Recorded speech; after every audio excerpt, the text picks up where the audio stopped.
elections. You have, they reach a point where women can participate. Before 1 year ago, they were not allowed to. So this is a step. Hamzawy, you wanted to come in here. I strongly disagree with simply confusing pluralism and democracy. Democracy is about three major factors: rotation of power, checks and balances, and rule of law. Now, if you could pick up any Arab country where we have the three factors coming together and leading into a fair and just political competition with no powers interfering in the process of political competition, I would be happy to support your arguments, but it's not. We are not looking at any, even Iraq and Lebanon included, at any Arab case where we have the three factors coming together. We still have the same autocratic you want to elites. come back on that, do you? This motion says that the progress toward democracy has halted. What I'm arguing that it is moving and it has not halted.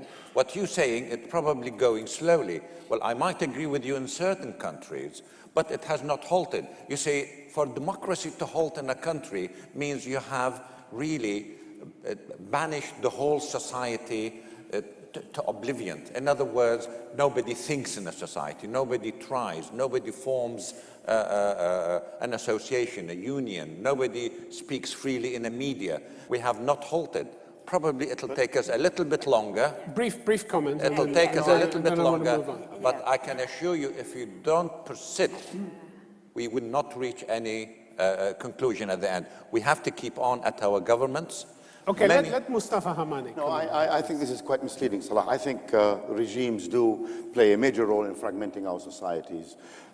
You're probably a few years older than me. We were Arabs. All of us were Arabs. And this is not an argument rooted in Arab nationalism. I'm talking about the concept of citizenship, and this is how we saw each other. You go now to almost every single Arab country, and you see societies fragmented, and you see the flourishing of sub-identities at the expense of the national identity. This is a regression. This is a massive regression. This is plurality. No, it's not plurality. We have to respect it. No, but to take advantage of it. I said, is plurality democracy? but this is not the point. Yes. Yes, not according to But this is not the point. This is not the point. Plurality inside the country, this is democracy. But this is true point. democracy. This is not the point. The point is, it is plurality, but it ceases to be plurality when we become antagonistic. And this is the point I'm making. When we degenerate into adapting these sub-identities at the expense of national identity, you really are talking about societies that are failing to integrate. And this was, if you talk about integration, this is the success of the American model, of the educational system. Okay, there are a lot of hands up there, so I'm going to take another question. I was just wondering if the democracy that seems to be on a more basic level in Lebanon and Iraq, are the people actually satisfied, or, you know, the militias in Lebanon and the groups in Iraq, and is that what democracy is? It seems like it has halted. Chidiac. No, it has not Someone who doesn't share your view. No, I consider that in Lebanon, we have to recognize that we are a democratic country, one of the first democratic countries in the Arab world. We've been through difficult times since 1975, when we had chaos in the country, and Syria was asked to come and install a kind of stability. And now, after they withdrew from Lebanon, they want to create a kind of chaos again and again to be asked to come back and install stability. So if democracy means for some people stability, for me it doesn't mean at all stability. It means that you have the right to express yourself. All right, let me go back to the question a moment and see whether she accepts that view. Do you? You can't say that it's democracy when expressing yourself. People don't express themselves and going out on the roads like last February, burning tires and like screaming at each other. That's not, when you have a debate, we speak to each other politely, we understand each other's opinions. There isn't this education yet in the Middle East. This is civic education. You are not talking about democracy. Or it is, it's democratic democracy. It's a kind of, we didn't say that we have reached the best situation. Lebanon was in a much better situation before 75. But now, if you can consider, after being occupied for so many years, we have to go through a difficult time to put everything in order again and again. Where are you from? I'm from Syria. All right. It shows. Hamzawy. It shows. What, I mean, You have stability, but you don't have democracy at all. But you wanted us to be the same country as you are, but thank God we are Lebanon again. Hamzawy. If you look at many Arab societies, we did have periods of democracy back in the 1920s, back in the 1930s and 40s, in Iraq, in Egypt, in Lebanon, in Syria. So we are not societies which lack democratic histories. We do have democratic histories. What went wrong in our society is with the inception of Arab modern nation states, which came after Second World War. We have been into autocratic ruling establishments and authoritarian management of Arab societies non-stop since then. So the question of timeline is misleading, and we ignore the fact that we live in the 21st century on the American side. No, I just wanted to remind him, because when I was preparing this episode, I read an interview with Hamzawy about democratic change in the Middle East. Definitely. You said it can take years to produce a civil society. These are your own words. Why? Of course. What Mike, made you please. change your mind? I'm not changing my mind. Just listen to what I'm going to say. I'm not changing my mind. It can take years. It can take decades. But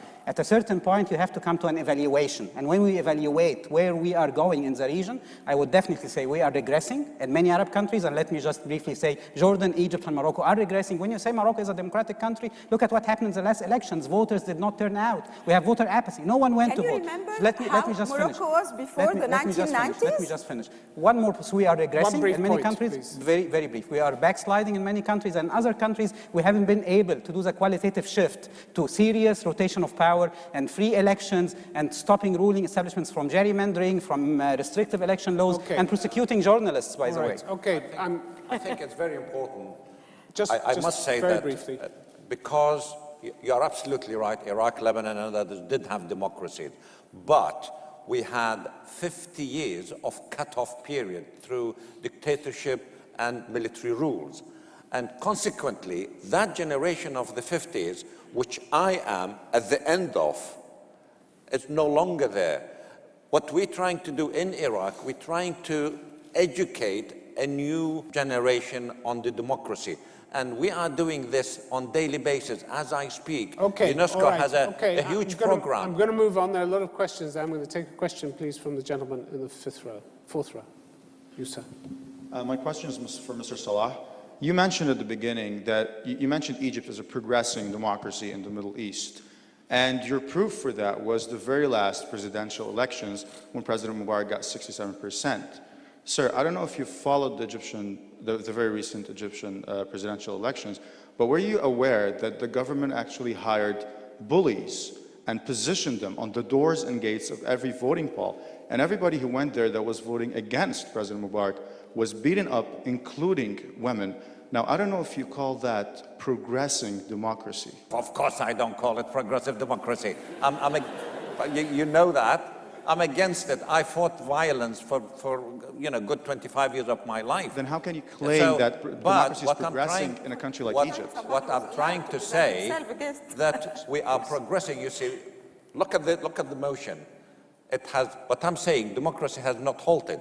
There are forces in the society that people want to keep their hegemony on the society, Sir, and others want to saying progress. That democracy is halted. I'm not condoning what has happened. I'm saying we have a strong force.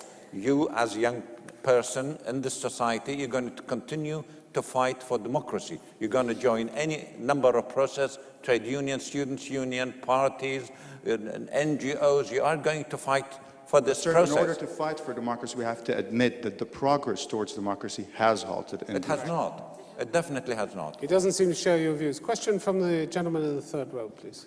Good evening, ladies and gentlemen. I have a question to Dr. Hamzawy. You said good governments and bad governments. You said democracy is limited. Who decides good and bad and limited? And I need examples, please. Good governance means that we have accountability.